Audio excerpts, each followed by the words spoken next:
Hola, ¿qué tal? Aquí su amigo Antonio López García dándoles la bienvenida a su canal de Mente Independiente, un espacio dedicado a promover libros, escritores y editoriales del ámbito independiente aquí en México.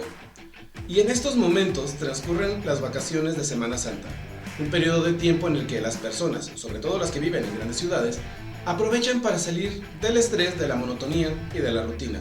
Y para ello suelen visitar lugares fuera de la ciudad, ya sea en la montaña, en pueblos como Mazamitla, o en la costa, siendo este segundo destino el más solicitado o el más concurrido por los vacacionistas. Pero hay una verdad que pasa desapercibida para las personas que llegan a pasar algunos días a estos paradisíacos lugares, y es que la vida de las personas que viven de manera permanente en estos sitios pues no es tan agradable como uno se esperaría.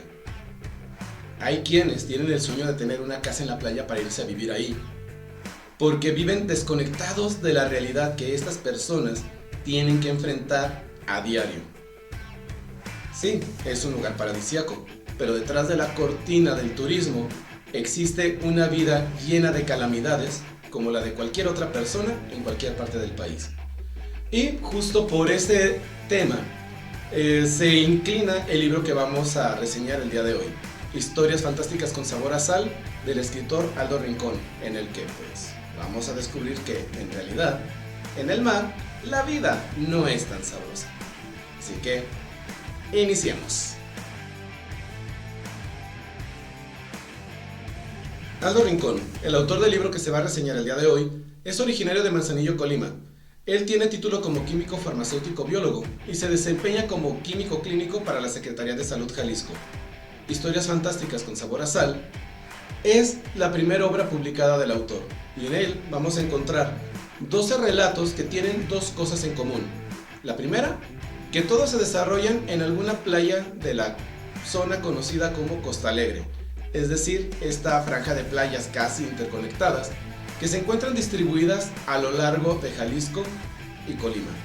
Y la segunda cosa que vamos a encontrar en común aquí es que, a pesar de que existe esta imagen idealizada del mar, pues aquí nos vamos a dar cuenta que las apariencias engañan y que detrás de esa imagen de paraíso idílico que tienen muchas personas de esta región, pues se esconden oscuros secretos y tragedias inenarrables. Entonces vamos entrando a lo que es la reseña de estos cuentos y vamos analizando qué es lo que nos ofrece cada uno de ellos. Antes de comenzar a hablarles de cada uno de estos relatos, quiero hacer un pequeño paréntesis aquí para hablarles de algo muy específico del estilo narrativo de este autor, y no lo quise dejar para el final porque no quiero que se malinterprete de que es un área de oportunidad o que es algo malo que yo haya identificado, porque créanme, no es nada de eso. Es simplemente parte del estilo narrativo del autor que yo considero que debe de resaltarse. Y esa cuestión es que todos sus cuentos, absolutamente todos, se cocen a fuego lento. ¿Qué quiero decir con esto? Al inicio de cada uno de ellos, lo que nos vamos a encontrar es una descripción de la zona o de los personajes o de la situación. En otras palabras, va a describir el contexto dentro del cual se va a dar la historia.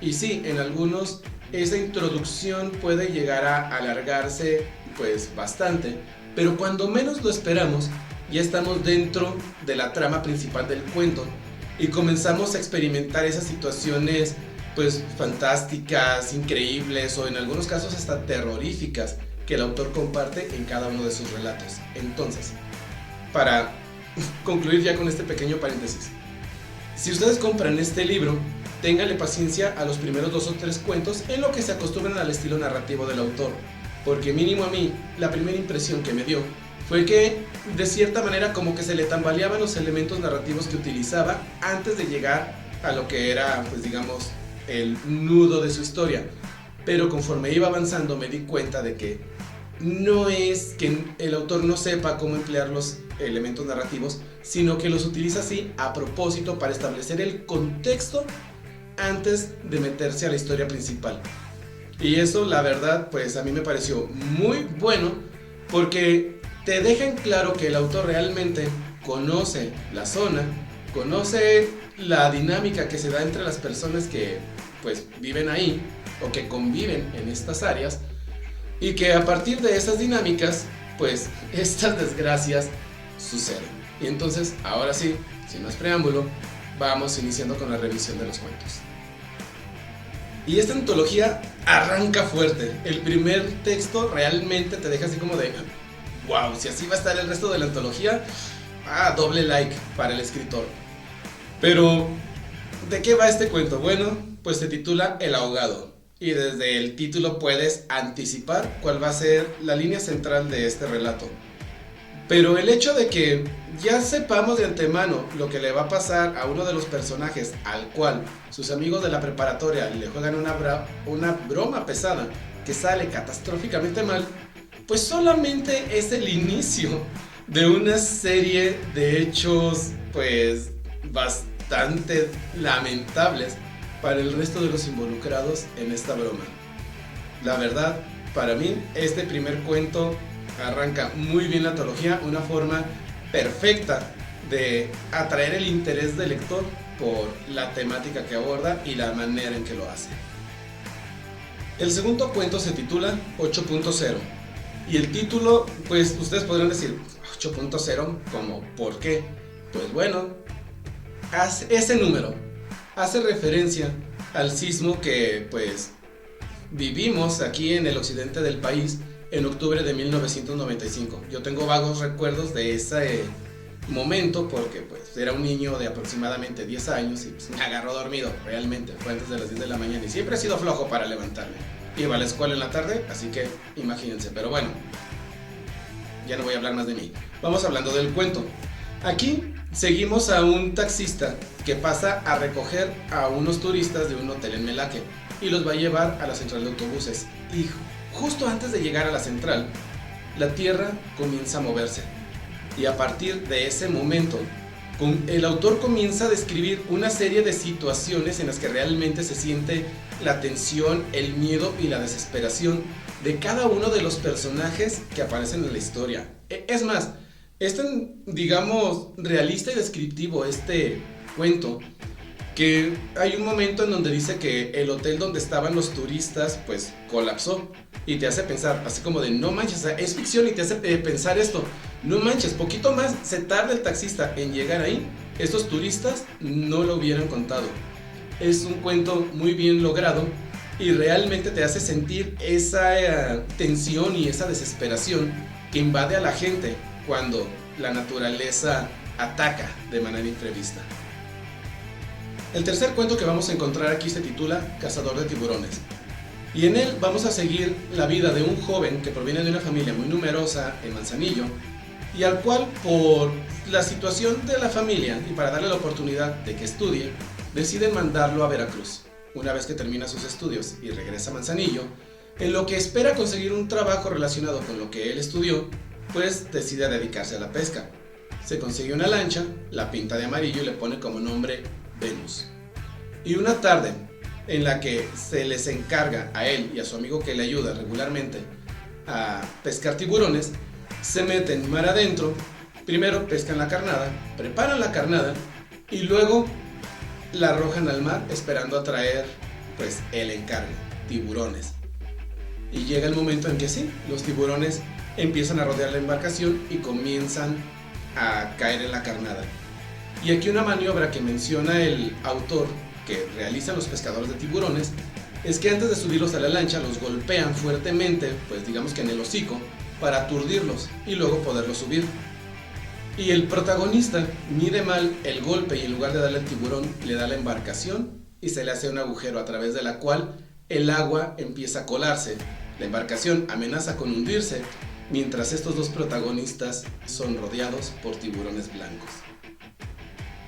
La verdad es un cuento que sí te mantiene tenso porque son tiburones blancos en medio del mar en una lanchita muy pequeña que se está hundiendo poco a poco porque el agua se le está metiendo.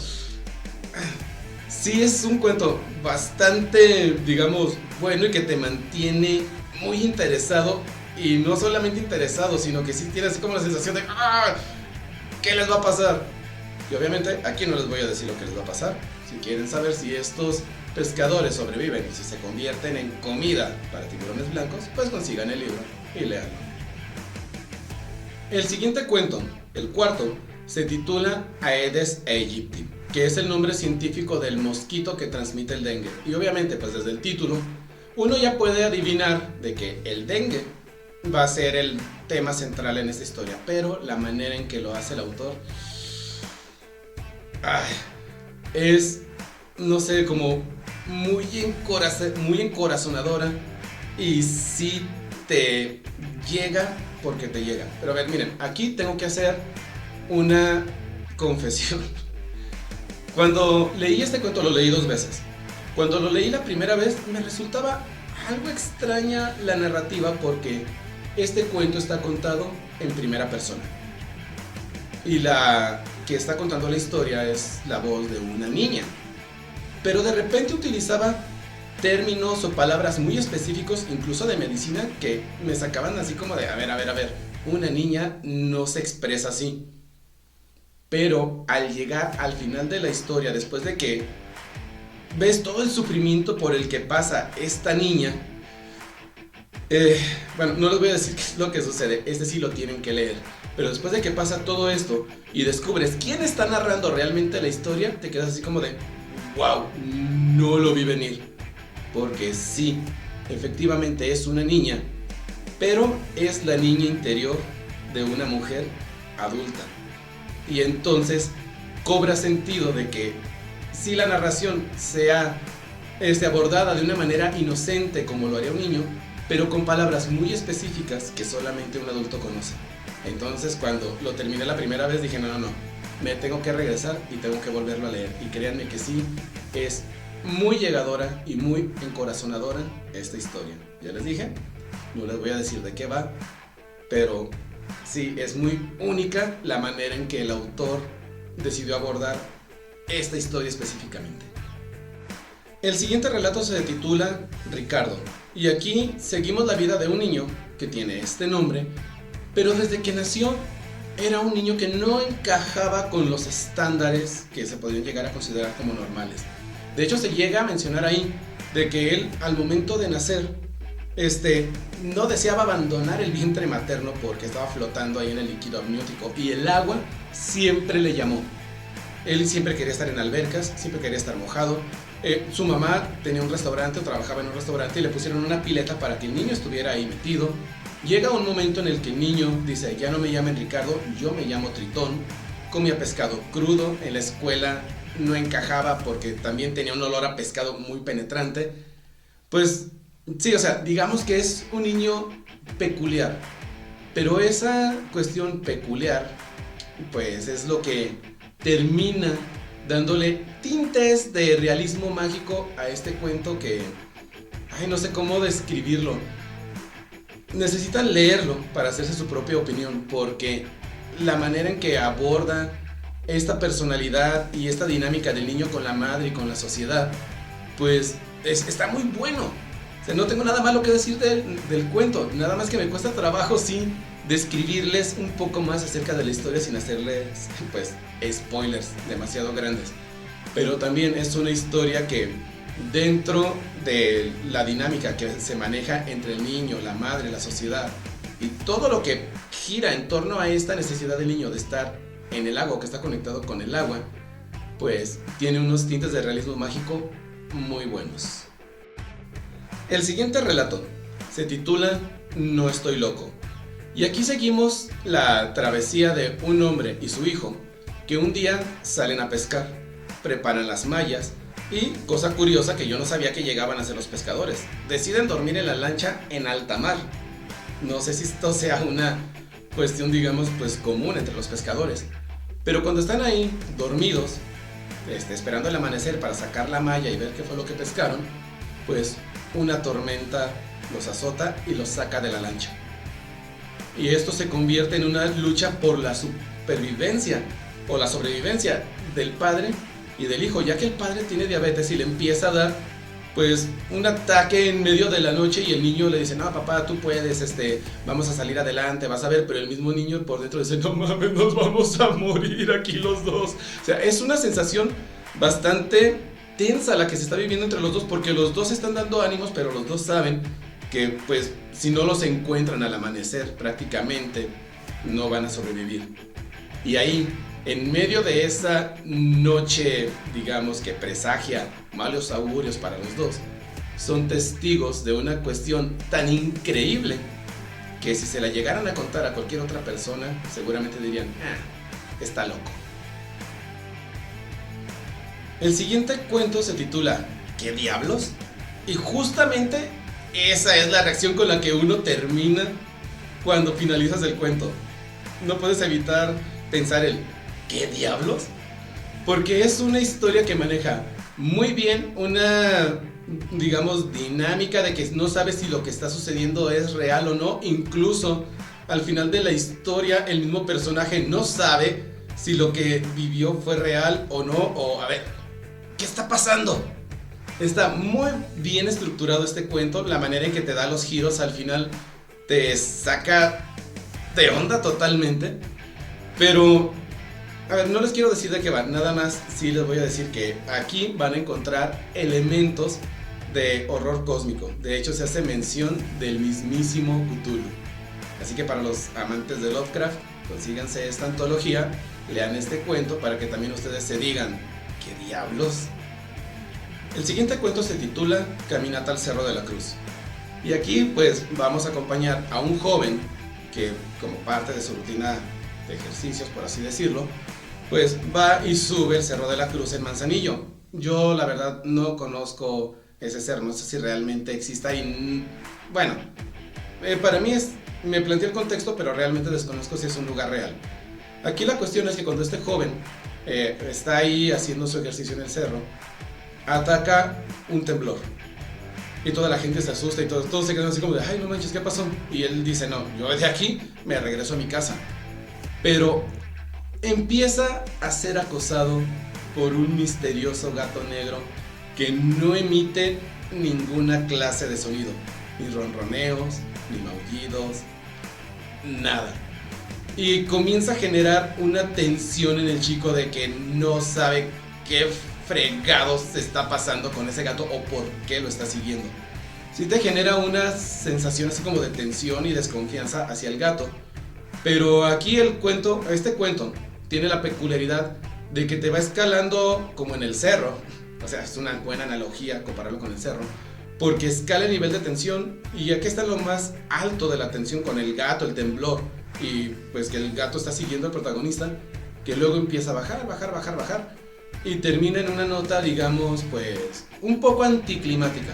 Pero a pesar de eso, la tensión que genera con este gato que está siguiendo a este muchacho por todas partes, la verdad está muy bien.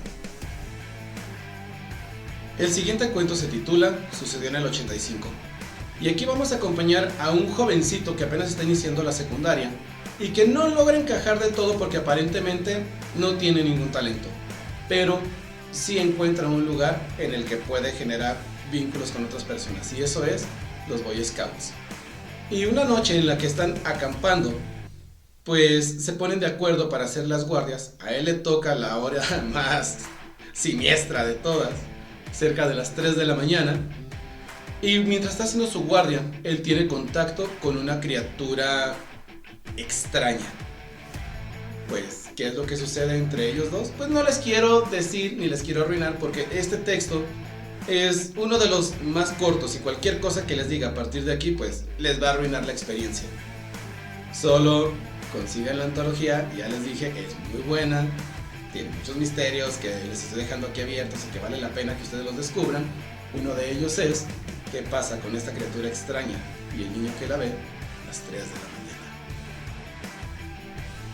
Y vamos hablando del último cuento, porque así como esta antología tiene un arranque muy potente con el cuento del ahogado, tiene un cierre muy emotivo con el cuento El viejo del costal, en el cual conocemos a un vagabundo en la playa de San Pedrito que se recorre las calles del lugar portando un costal lleno de piedras y palos. Pero aquí lo que me llegó a mí a tocar a nivel muy personal es que aquí plantea una pregunta que yo me he hecho muchas veces y que hasta cierto punto hace que se pierda la fe en la humanidad. Y es que estas personas pues no llegaron de la nada. O sea, este señor que portaba su costal con piedras y palos, pues necesariamente, no necesaria. O sea, es obvio que tenía familia, pero ¿dónde está esa familia? ¿Por qué estas personas terminan en esas condiciones? Realmente no hay nadie que les dé apoyo o les eche la mano. Y aquí lo más, les digo, lo que hay veces que yo digo, esto hace que pierda mi fe en la humanidad. Las personas que ven a este tipo de individuos sin hogar y con necesidades muy específicas que incluso en ocasiones padecen de sus facultades mentales, pues se convierten en el foco de bromas pesadas o incluso hay desquiciados que les quitan la vida. Y aquí algo que me llamó mucho la atención de este personaje, de este vagabundo que por, no sé, lo que menciona el autor en su prólogo o en su introducción, pues es una persona que realmente vivió ahí en San Pedrito, que cargaba su costal a todos lados, es que en su calcetín cargaba un fajo de billetes, o traía un calcetín con un fajo de billetes de hasta 500 pesos. Entonces, a ver, ¿quiénes son estas personas? ¿Por qué terminan así? No sé, yo mientras lo estaba leyendo, y no sé si estos videos los vean personas de la comunidad donde yo crecí, hizo que recordara a un personaje muy emblemático de esa zona, al que le llamaban el socio. Él era un indigente que, bueno, sabíamos que tenía familia. De hecho, había una casa abandonada, ya ahorita es un negocio, que decíamos es la casa del socio, porque ahí vivió sus primeros años. Pero por diferentes cuestiones familiares o lo que ustedes quieran, él terminó viviendo en las calles, sufrió mucho tipo de abusos, de todo tipo, era adicto a diferentes sustancias, la raza se burlaba de él, tiraban piedras, lo correteaban, otros lo hacían enojar nada más para ver cómo reaccionaba el señor que ya no estaba bien de su cabeza. Y actualmente no sé si este individuo todavía vive o no, pero no pude evitar notar ciertos paralelismos entre lo que le pasaba al viejo del costal y a esta persona que a mí me tocó conocer en persona cuando vivía en Guadalajara. Y como les digo, es un cierre muy emotivo y algo melancólico el que tiene esta antología. Y la verdad, no hubiera esperado nada diferente a este cierre. La verdad, muy bien. Y para finalizar este video, ¿qué sensación me deja en general esta antología? Pues la verdad que es una antología muy sólida y muy bien lograda. No hay ningún texto que yo pudiera catalogar como malo. Claro, no todos están al mismo nivel. Hay algunos que sí se sintió que se quedaron como a media tabla con relación a los demás, pero incluso esos son textos bastante buenos. Es un trabajo que yo no me la pensaría dos veces para recomendársela a cualquier persona, independientemente de su edad, género, gusto literario, lo que sea. Adelante. Aquí tienen un trabajo en el que yo les garantizo, sí o sí, van a encontrar algo que les va a gustar. Y pues, antes de despedirme, les recomiendo que sigan a Aldo Rincón en sus redes sociales. Lo pueden encontrar en Facebook como Aldo Roberto Rincón Rodríguez, y recientemente acaba de lanzar también su canal de YouTube, que lleva el mismo título de su libro, Historias Fantásticas con Sabor a Sal, en donde también promueve la escritura de autores independientes, pero él lo hace en formato de entrevista. Y yo no me voy sin antes recordarles que en México hay talento, solo falta apoyarlo. Nos vemos.